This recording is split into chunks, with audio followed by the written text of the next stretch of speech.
Assalamualaikum warahmatullahi wabarakatuh. Selamat datang di channel Santri Abadi.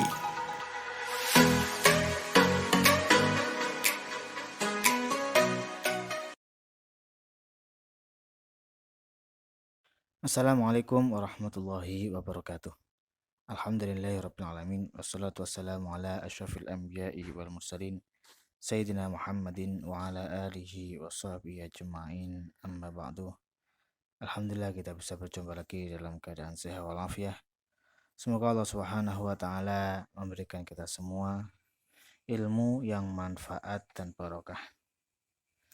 Pada kesempatan kali ini kita sudah sampai bab ke-18. Materi yang akan kita bahas berhubungan dengan i'tikaf. Apa itu i'tikaf?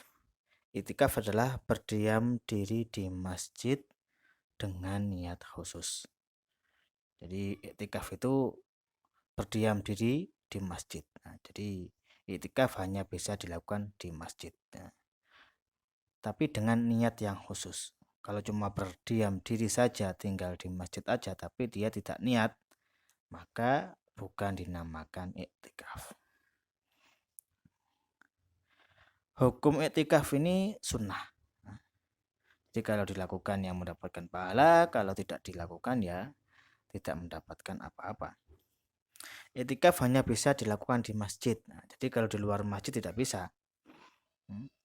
Di rumah, di madrasah, di musola tidak bisa. Jadi i'tikaf hanya bisa dilakukan di masjid saja.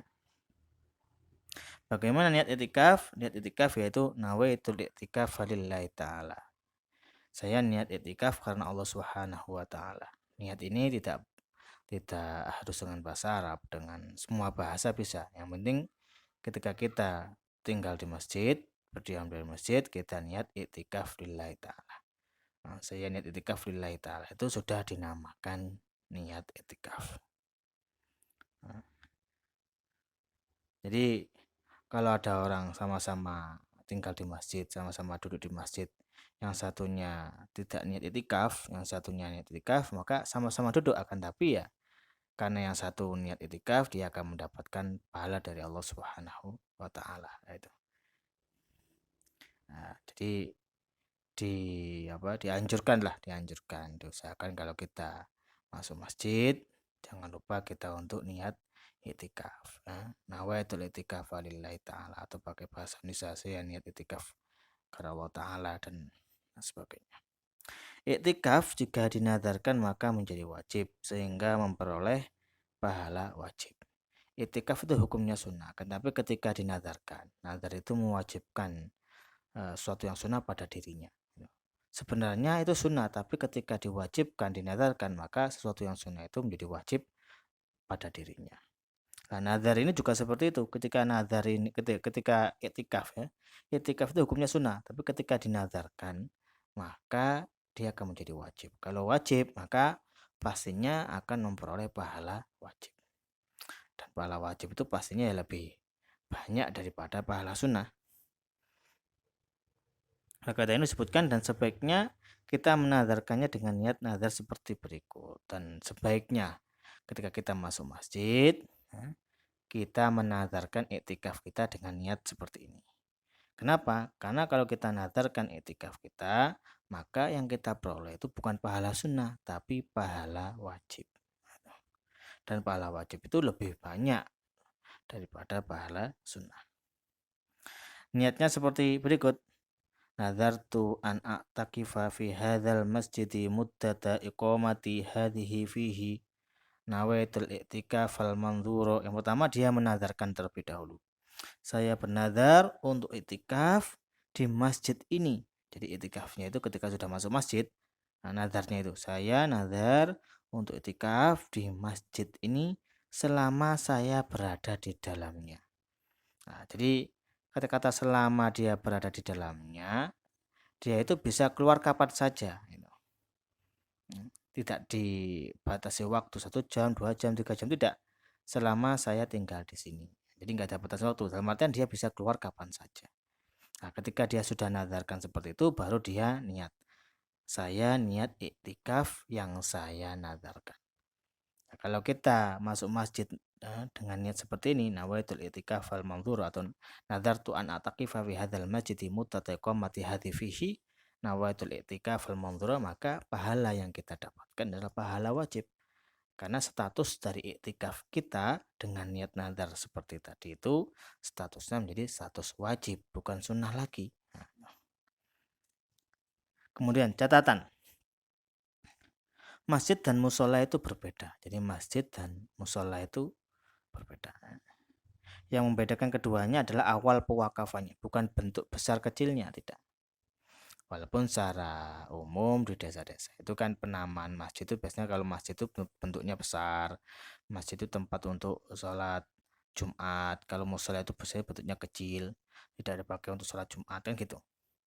Padahal yang membedakan keduanya itu adalah awal dari pewakafannya itu.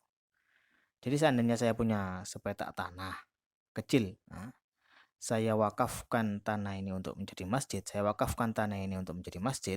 maka tanah tersebut menjadi masjid. Walaupun nanti tempatnya itu kecil, bentuknya seperti bentuk musola dan tidak dipakai untuk sholat Jumat. Karena saya mewakafkannya untuk masjid, maka otomatis langsung jadi masjid. Jika sepetak tanah diwakafkan untuk jadikan masjid, maka tanah tersebut menjadi masjid. Walaupun tanahnya kecil dan begitu juga sebaliknya. Walaupun tanahnya besar, kalau diwakafkan jadi musola ya musola. Jadi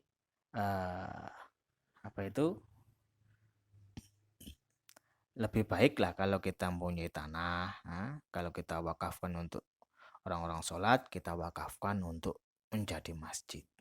Bukan jadi musola tapi jadikan masjid. Dengan dijadikan masjid, maka berlaku hukum-hukum masjid. Salah satunya bisa dipakai untuk iktikaf. Nah, itu. Kan eman, kalau kita jadikan musola saja. Kalau jadikan musola kan kita nggak bisa iktikaf di dalamnya. Dan masjid dalam satu kampung itu berbilang lebih dari satu itu tidak masalah. Masjid satu, masjid dua, masjid tiga, tidak masalah itu. Yang penting kan jumatannya satu dalam satu kawasan, jumatannya satu. Adapun masjid lebih dari satu itu tidak masalah, bahkan lebih baik. Kenapa? Karena seseorang bisa iktikaf di masjid tersebut. Tanah yang diwakafkan ke masjid tidak bisa dihukumi masjid. Oleh karena itu, tanah untuk pelebaran masjid lebih baik diwakafkan menjadi masjid, kemudian disambung dengan masjid yang sebelumnya. Nah, ini kalau kita mungkin jadi takmir masjid, mau pelebaran masjid. Kalau kita mau melebarkan masjid, mau membeli tanah yang ada di samping masjid masalah. Nah, itu tanah yang di samping masjid, kalau sana sudah terbeli, itu diniatkan diwakafkan untuk jadi masjid. Bukan diwakafkan ke masjid. Nah, kalau diwakafkan ke masjid, itu tidak bisa menjadi masjid. Contoh kalau saya punya tanah di pinggir masjid, saya ingin jadikan biar masjid itu diperlebar. Nah, saya punya tanah di pinggir masjid itu, maka agar tanah yang di pinggir masjid itu jadi masjid, ya maka saya wakafkan tanah ini menjadi masjid. Ketika saya wakafkan tanah ini menjadi masjid, maka jadi masjid. Nah, nanti tinggal yang masjid induknya itu tinggal diperlebar saja, maka jadi masjid. Beda halnya kalau saya bilang tanah yang di samping masjid itu saya wakafkan ke masjid. Maka barang atau tanah yang diwakafkan ke masjid itu tidak bisa menjadi masjid. Seandainya dilebarkan, ya maka hukumnya bukan hukum masjid karena memang bukan masjid. Nah, gitu. Jadi sekali lagi, tanah yang diwakafkan ke masjid tidak bisa dihukumi masjid. Oleh karena itu, tanah untuk pelebaran masjid lebih baik diwakafkan menjadi masjid, kemudian disambung dengan masjid yang sebelumnya. Jadi untuk pelebaran ya. Jadi kalau kita seperti tadi ya, kalau kita punya tanah di samping masjid, ingin agar masjid itu berlebar lagi, maka kita wakafkan. Tanah itu saya wakafkan menjadi masjid. maka status tanah yang kita wakafkan jadi masjid, tinggal masjidnya diperlebar saja. Nah, jangan saya wakafkan tanah ini ke masjid. Kalau kita wakafkan tanah ini ke masjid ya statusnya bukan menjadi masjid. Nah, ya jadi wakaf masjid saja. Seperti itu. Kemudian buah dari pohon yang ditanam di masjid. Jika pohon itu ditanam untuk masjid, maka buah tersebut milik masjid dan harus digunakan untuk kepentingan masjid. Jika pohon itu ditanam untuk dimakan buahnya atau status pohon itu tidak diketahui, maka buahnya boleh dimakan. Nah, ini kan biasanya di kalangan di area masjid ada buah, ada apa itu buah kelapa, apa itu buah pepaya, apa itu buah rambutan, buah mangga. Nah, 1-2 pohon. Bagaimana status buah dari pohon-pohon tersebut? Kalau memang pohon-pohon itu ditanam untuk masjid, dalam artian ditanam, kemudian buahnya diambil, kemudian dijual untuk kepentingan masjid, maka buah tersebut milik masjid dan harus digunakan untuk kepentingan masjid.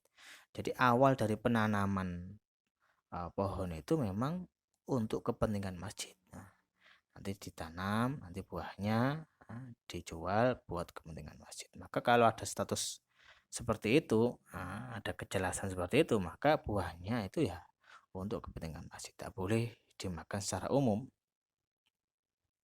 Kadang jika pohon itu ditanam untuk dimakan buahnya, ya cuma ditanam begitu aja untuk dimakan buahnya, bukan untuk kepentingan masjid, tidak, tapi untuk dimakan buahnya. Atau status pohonnya tidak diketahui. Nah, tidak ada yang tahu bagaimana status dari pohon ini, apakah memang ditanam untuk masjid atau yang lainnya, tidak ada yang tahu, maka buahnya boleh dimakan. Buahnya boleh dimakan. Nah, tapi kalau melihat kenyataannya ya, kalau di masjid itu ada buah cuma 1 atau 2 pohon saja, nah, itu ya pastinya untuk dimakan buahnya. Itu memang pohonnya tidak diketahui statusnya. Itu gak mungkin kan kita menanam 1 atau 2 pohon yang kemudian buahnya untuk kepentingan makan, kalau dijual pun cuma dapat harga yang murah.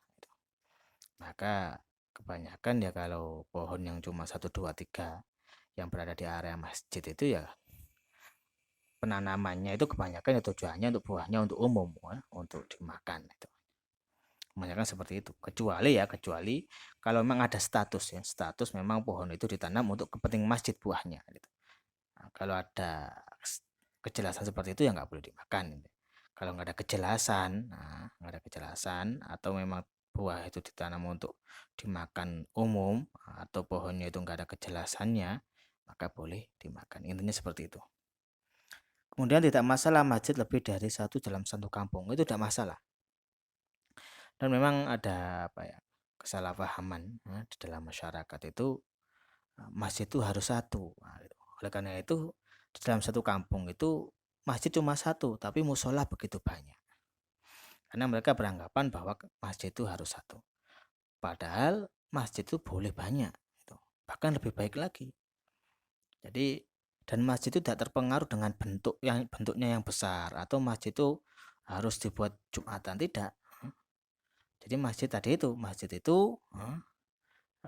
perbedaannya masjid dan musola itu di awal pewakafannya. Dan masjid dalam satu kampung itu bisa lebih dari 1, 2, 3, 4 terserah. Dan sebaiknya memang seperti itu. Jadi kalau kita punya sepetak tanah mau dijadikan untuk sholat, maka lebih baik kita niatkan, kita wakafkan untuk menjadi masjid walaupun bentuknya kecil. Kenapa? Karena nanti bisa mengikuti hukum masjid, bisa dibuat untuk itikaf. Karena itikaf itu hanya bisa dilakukan di masjid. Nah, jadi kalau jadikan musola ya nggak bisa jadi itikaf. Jadi sekali lagi masjid itu bisa lebih dari satu dalam satu kampung. Masjid itu tidak harus besar, masjid itu tidak harus dibuat untuk sholat Jumat. Jadi masjid itu walaupun kecil, yang penting ketika awal pewakafannya jadi masjid, maka jadi masjid walaupun bentuknya kecil seperti musola, walaupun tidak dipakai sholat Jumat. Dan tidak masalah satu kampung masjid lebih dari satu. Nah, itu yang dapat saya sampaikan berhubungan dengan itikaf. Semoga bermanfaat. Walafu minkum. Assalamualaikum warahmatullahi wabarakatuh.